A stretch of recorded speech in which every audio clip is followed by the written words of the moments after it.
राधे राधे महाराज जी। महाराज जी, भक्ति मार्ग में कौन कौन सी अवस्थाएं आती हैं? एक साधक वो अवस्था किस अवस्था में है, कैसे जाने महाराज जी? अवस्था को तो वही तो आपसे कह रहे ना, भौतिक बातें बाहरी देखकर जानी जा सकती हैं, आंतरिक स्थिति को जानने के लिए ये लक्षण हम बता रहे हैं, ये जिसके हो वो समझ ले हम परमार्थ में चल रहे हैं।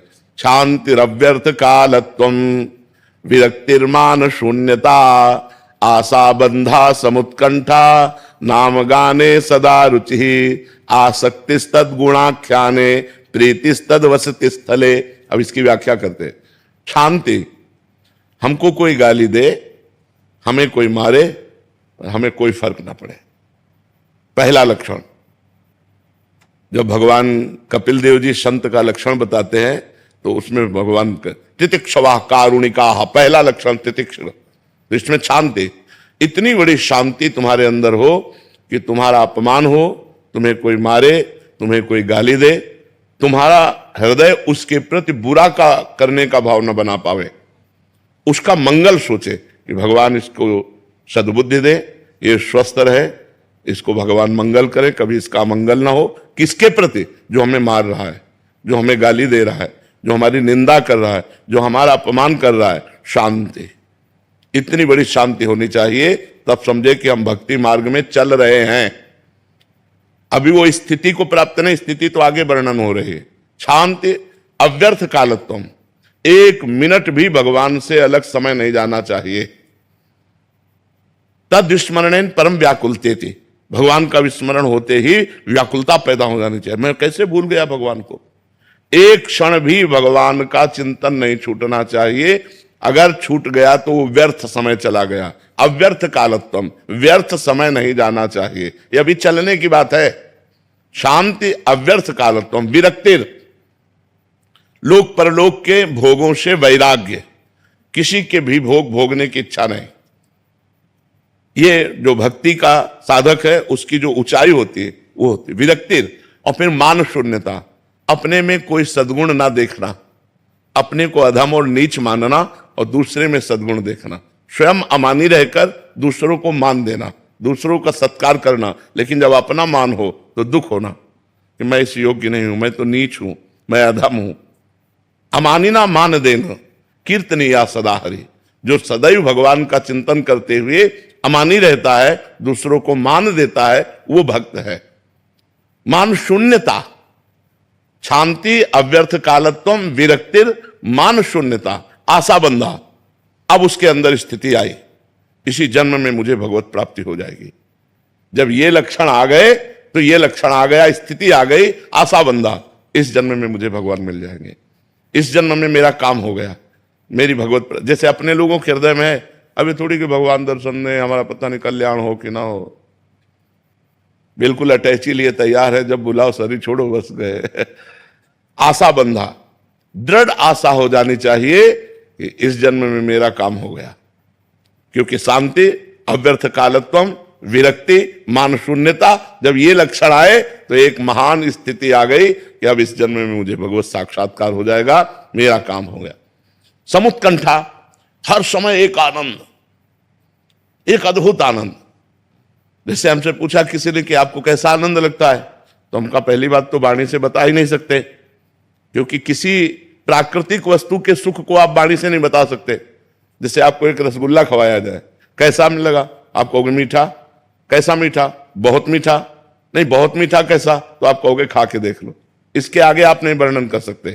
प्राकृतिक वस्तु के स्वाद को भी आप स्पष्ट वर्णन नहीं कर सकते, तो अप्राकृतिक भगवदानंद का आप वर्णन कैसे कर सकते हैं? तो हमने उदाहरण दिया कि जैसे नए लड़के को बहुत सुंदर लड़की जो बहुत अच्छी लगती हो और उससे ब्याह तय हो जाए तो उसको कैसा आनंद होगा? उससे करोड़ों गुना बनकर के हमारे हृदय में आनंद हर समय बना रहता है। इसीलिए किडनी फेल हमको दुख नहीं पहुंचा पाती, हर समय भगवद आनंद। समुत्कंठा, हर समय एक उत्कंठा भगवान से मिलन की, एक भगवान के चिंतन का अद्भुत आनंद। नाम गाने सदा रुचि, भगवान के नाम में इतनी रुचि हो गई कि त्रिभुवन की राज्य लक्ष्मी दे दी जाए तो भी नहीं छोड़ सकता। आसक्ति तद्गुणाख्याने, जिसके पास बैठ गए भगवान की चर्चा शुरू हो गई, वो भगवान की चर्चा सुने और कहे बिना रह नहीं सकता। और प्रीतिस्तद वसति स्थले, जो भगवान के अवतार लीलाएं हैं, जैसे अयोध्या है, मथुरा है, काशी है, द्वारिका है, वृंदावन है, इनमें उसकी प्रीति हो जाती है। मेरे भगवान की नगरियां हैं, मेरे भगवान के धाम, पवित्र स्थानों में उसकी आसक्ति हो जाती है। बार बार जाना, दर्शन करना, रहने की इच्छा करना, ये पवित्र भाव उसके अंदर जागृत हो जाते हैं। यदि ऐसे भाव आ जाए तो जान ले भक्ति संपूर्ण अपना रंग जमा चुकी है। किसका प्रश्न था? राधे राधे महाराज जी। महाराज जी, जब किसी का अच्छा मकान और कोई गाड़ी अच्छी देखते हैं तो लगता है ऐसा बड़ा घर मेरा भी होता, गाड़ी मेरे पास भी होती। महाराज जी, ये सोचना है अगर हम किसी को देख करके सोचते हैं कि अच्छा मकान और अच्छी गाड़ी होनी चाहिए, तो किसी को मर के देख के फिर हमारी सोच क्यों नहीं काम करती कि हमको भी मरना है, कुछ साथ नहीं जाना है, इसलिए यार अच्छा काम कर लो, दूसरों को सुख पहुंचा लो, नाम जप लो, भगवान का चिंतन कर लो, परलोक बना लो। इस लोक का तो कुछ जाने वाला है नहीं, तो परलोक के विषय में कभी सोचा? परमार्थ के विषय में कभी सोचा? भगवान की प्राप्ति के विषय में कभी सोचा? हम कह रहे हैं 1 अरब का तुम्हारा मकान हो, लेकिन मरोगे तो ईंट लाद के ले जाओगे क्या? शरीर भी तो नहीं जाएगा। अरबों बैंक में जमा हो, यहीं के यहीं रह जाएंगे। यार झूठी चीज के लिए क्यों इतनी बड़ी कामना करना? कामना करो तो सत्य चीज की करो कि मुझे भगवान की प्राप्ति हो जाए, मैं सबको सुख पहुंचाऊं, मेरे द्वारा कोई पाप ना हो, मैं किसी की हिंसा ना करूं, किसी को दुख ना पहुंचाऊं। ये बातें सोचो ना। ये बातें सोचोगे तो परेशान हो जाओगे, क्योंकि जितना तुम किसी का मकान देख रहे हो, उसके बाद जब तुम अपना मकान तैयार करोगे तो ऐसा मकान भगवान तुम्हें दिखा देंगे जो तुम्हारा मकान कुछ है ही नहीं उसके आगे। फिर क्या करोगे? फिर और बनाओ, बनाते बनाते मर जाओगे, कुछ होगा नहीं। अब कितनी आयु रह गई, अपने को क्या पता अगला मिनट हमारा है कि नहीं? हमें क्या गारंटी? हमें क्या गारंटी कि अगला मिनट हमारा है? हम अगले मिनट रहेंगे कि नहीं रहेंगे, कोई गारंटी नहीं। यार ऐसी कमाई करो जो लोक परलोक सब जगह आनंद दे, वह भगवान का नाम जप करो, और जैसे भगवान रखें वैसे रह लो, और हमारा अंतिम बढ़िया बनना चाहिए। मृत्यु के विषय में तो कोई सोचता ही नहीं यार, और वो सत्य है, वो आनी है, और सब चौपट कर जानी है। हमारा मित्र, हमारी पत्नी, हमारा पुत्र, हमारा परिवार, हमारा घर, हमारा बैंक बैलेंस सब यहीं रह जाएगा। यार जब अकेले जाना है, दुनिया में लाखों का मेला जुड़ा, हंसा जब जब उड़ा तो अकेला उड़ा। यार उस समय की बात सोचो। ये क्यों? वो समय आने वाला है। अब कब आने वाला है अपने को पता नहीं। 20 साल, 10 साल, 10 मिनट, 10 सेकंड, कोई पता नहीं यार। इसलिए सोच करो तो अच्छी करो, काहे कोई ईंट पत्थर वाली सोच करो, है? अच्छी सोच करो। भगवान की कृपा से जैसे तुम्हारा निर्वाह हो रहा है वैसे कर लो, अच्छे आचरण करो, भगवान का भजन करो, किसी को दुख मत पहुंचाओ, इसी से तुम्हारा मंगल हो जाएगा। महाराज जी, ईंट पत्थर भी मिल जाए और भगवान भी मिल जाए, ऐसा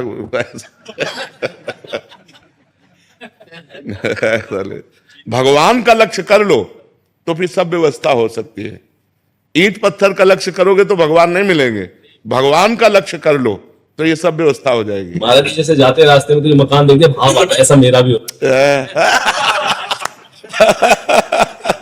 तभी तो कह रहे जब राम नाम सत्य बोलते हुए देखा होगा तब ले सोते। महात्मा बुद्ध जी को इसी से तो वैराग्य हुआ था। जब अंतिम शव यात्रा को देखा, बोले सबकी होती है, तब बोले अब मैं सत्य को प्राप्त करूंगा। और उन्होंने नियम लिया कि जब तक ब्रह्म बोध नहीं हो जाएगा तब तक मैं उठूंगा नहीं। वैराग्य लेकर के तो जो बोध वृक्ष है उसी के नीचे उनको बोध प्राप्त हुआ, ब्रह्म बोध प्राप्त। इसीलिए वो ब्रह्म के मार्ग में चले। पहले देखा एक बहुत जर्जर बूढ़ा आदमी, तो उनका ये क्या है? बोले मनुष्य है। बोले ऐसा भी मनुष्य होता है? बोले हर एक मनुष्य ऐसा होता है। वो वृद्धावस्था है, वृद्धावस्था में सबकी जर्जर अवस्था, मेरी भी होगी। बोले हाँ। एक दिन भ्रमण में देखा कि राम नाम सत्य। बोले ये क्या है? बोले मुर्दा है। बोले ये मुर्दा क्या होता है? बोले हर आदमी मरता है। बोले हम भी मरेंगे? बोले हाँ। तो फिर राजपाट, पत्नी, पुत्र, परिवार, ये किस काम आएगा जब मर जाएंगे?